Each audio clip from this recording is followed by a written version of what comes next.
Dans son discours, le président honoraire de la République démocratique du Congo a eu à tirer à boulet rouge sur la gestion actuelle du pays. Quelle analyse faire de sa sortie médiatique? Cette thématique fait objet de ses libéraux d'Actu Soir.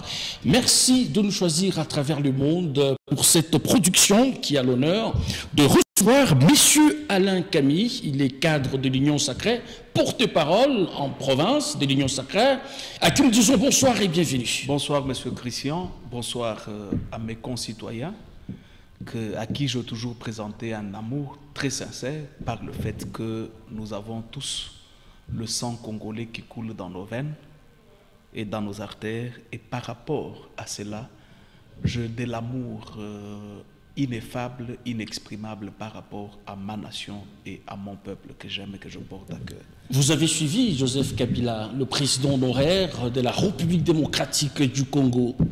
Comment vous avez trouvé son discours? J'ai suivi le présumé désormais poursuivi par la haute cour militaire Joseph Kabila. Je l'ai suivi avec attention particulière.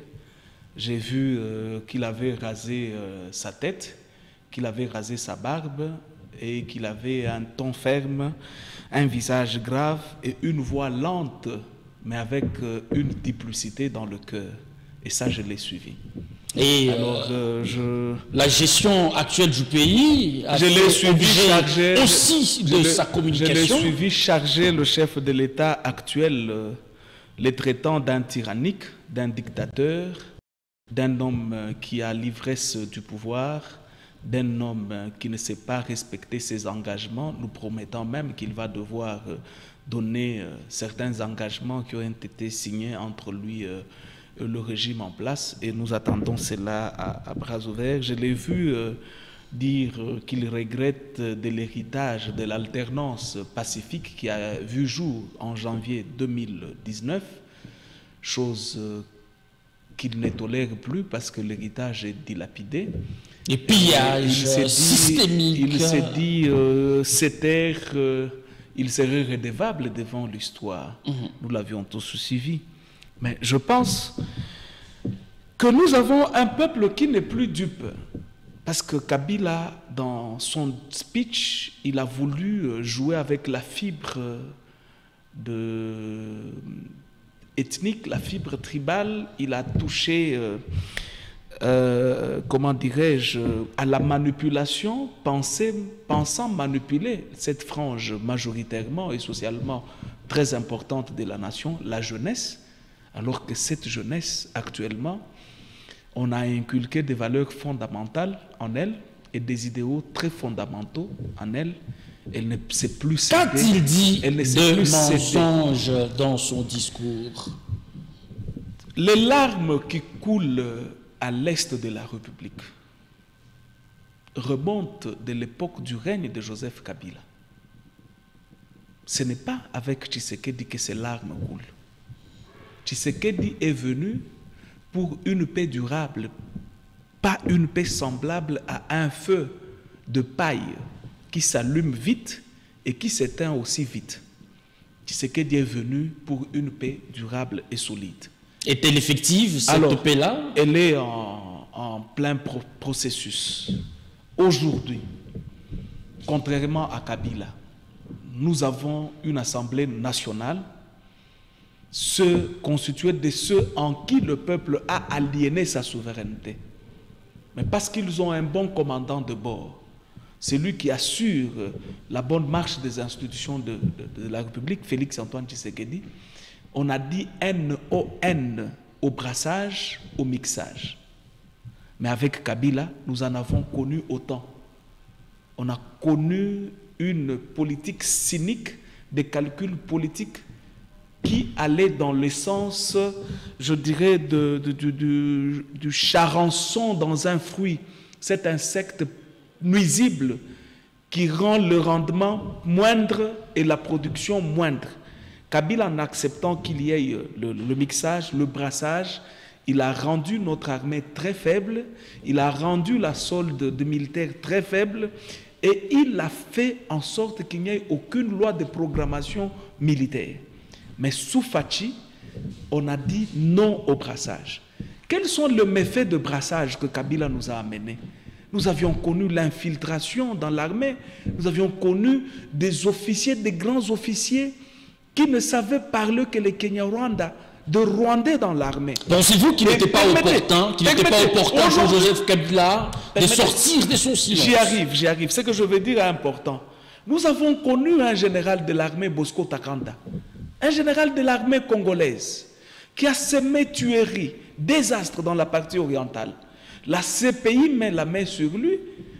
La paradoxalité est qu'il s'est présenté comme un sujet rwandais, alors qu'il était général, ici, nommé par Joseph Kabila. Je cite le nom, Bosco Takanda. Laurent Kunda, qui était un général militaire de l'armée congolaise. Mais quand il s'est agi de la guerre à Kisangani de 6 jours, on l'a vu, un général congolais, nommé par Kabila, combattre du côté rwandais. Allez-y comprendre quelle armée nous avions. Et quel est cet héritage que Kabila a. Et y a-t-il eu des nettoyages au sein de l'armée? Actuellement, il y a eu une armée réformée et la réforme est en pleine action. Nous sommes en train de faire un toilettage avec les dignes fils de la République démocratique du Congo. J'ai suivi dans le discours de Kabila le sens d'attisser le séparatisme, le tribalisme, en pensant qu'il y a une tribu qui est aujourd'hui séquestrée. Beaucoup plus servie. En pensant d'abord qu'il y a une tribu qui, je dirais, qui est séquestrée aujourd'hui, pensant qu'il y a une tribu qui est beaucoup plus privilégiée. Écoutez, sous Tshisekedi, nous sommes venus consolider la cohésion nationale. Et les cas sont légion. J'exemplarise. Le potentiel dauphin constitutionnel du chef de l'État est-il de la tribu de Tshisekedi? Le président de l'Assemblée nationale est-il de la tribu de Tshisekedi? Comment comprenez-vous à chaque fois que Kabila parle, on sent que l'union sacrée gesticule? Nous ne gesticulons pas. Nous avons notre calme parce que la peur n'a jamais été ni notre nature, ni notre comportement quotidien. Mais il vous a proposé 12 pistes de sortie de crise. C'est un faux fuyant. Ces 12 postes, ces 12, il a parlé d'un pacte citoyen. Nous disons que c'est un faux fuyant. Voilà pourquoi je parlais de la duplicité. Le peuple comprend qu'il joue au malin.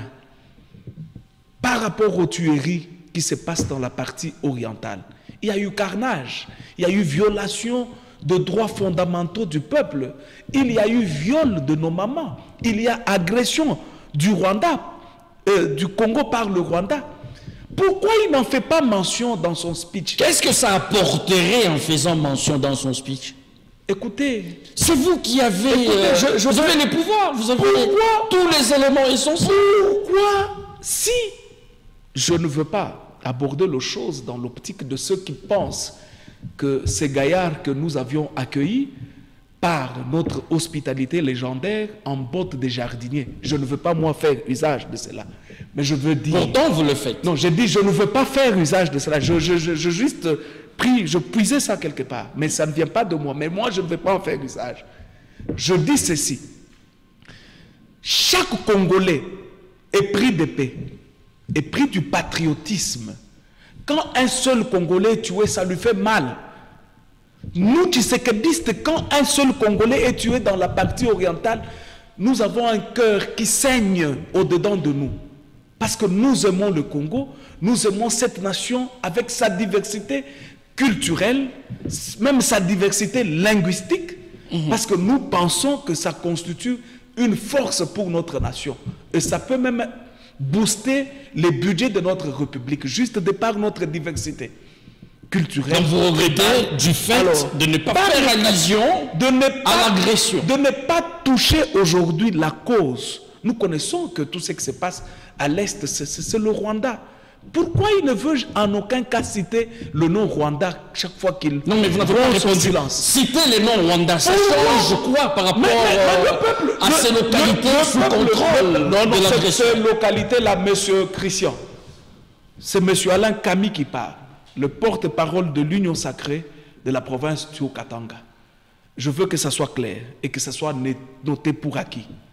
Aussi sûr que 2 et 2 font 4. Toutes ces localités conquises par le M23 seront récupérées par l'armée. Vous êtes porte-parole, vous l'avez si bien précisé. Suprême Félix Antoine Tshisekedi. La récupération de toutes ces localités. Cher porte-parole. Peu importe le temps que ça prendra. Vous vous en foutez du temps.